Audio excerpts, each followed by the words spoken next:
of a digital platform. So, so today we focus on platforms with software bundles. So for example, Setup allows you to access more than 100 Mac apps on your Mac for a single price. And perhaps we're more familiar with other platforms such as Xbox or PlayStation.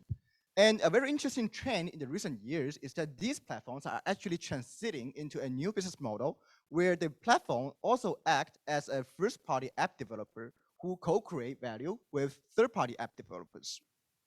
So the relationship between the platform and the third-party developers are both friends and enemies at the same time on the platform. So the platform then has to share the bundle revenue with the third-party app developers. So the interesting thing in this business setting is that the platform has a unique and important capabilities to decide their investment in their platform functionality via APIs or SDKs, which in turn affects the marginal cost of developing apps on these digital platforms.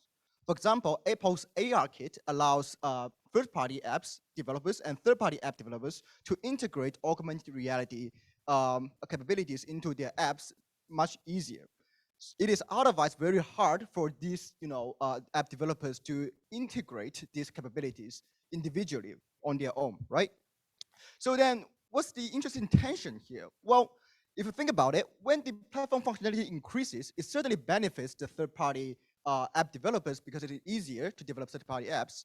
But at the same time, it also benefits the first-party apps developers because it is also easier for them to develop apps. So when you can develop your in-house value more cheaply, perhaps with higher quality, why do you want to share the pie with third-party developers, right?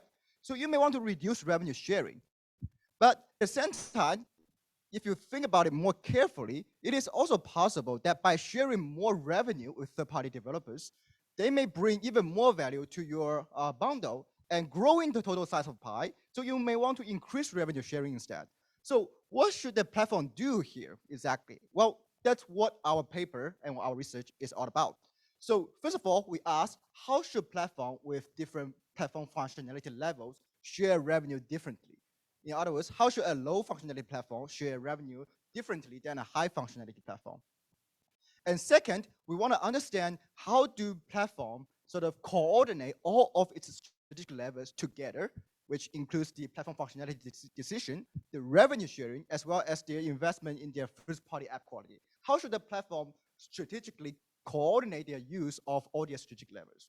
Well, to answer this question, we built a model of a monopolistic platform with all these endogenous decision variables, including bundle pricing, revenue sharing, first-party app quality, as well as the platform functionality.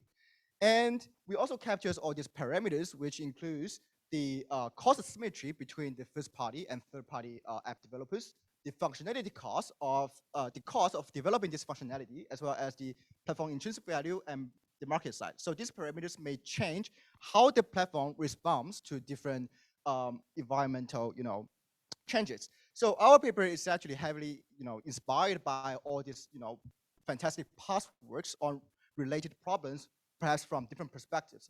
But our paper actually encompasses all these three important decision variables together to understand the interaction. So quickly, our first finding is that generally the platform functionality, the revenue sharing increases with platform functionality. For example, platform B has higher functionality level, but they actually share a slightly higher revenue with third-party developers. But when the first party has much lower cost, for example, platform D actually decreases the revenue sharing drastically because they don't need to rely on third party to contribute value anymore on the platform. And when we actually endogenize the platform functionality decision, we found there's a very interesting dynamics between the interaction of these two strategic levers. So let me give you some example. For example, Apple is not very efficient in developing their own first-party games, right? So Apple Arcade actually chooses to to share a high proportion of their bundle revenue with third-party developers, and at the same time provides a high functionality level. Xbox, on the other hand, they are much more efficient in making their own games, so they choose a very different strategy. And here we can see that Google's Stadia is not actually in a very good shape because they heavily rely on third party to contribute value, but at the same time they are not able to provide enough functionality to encourage third-party contribution. So it makes it very hard for Google Stadia to be sustainable and profitable. So that's all I have to share today. Thank you so much, and feel free to contact with me afterwards. Thank you.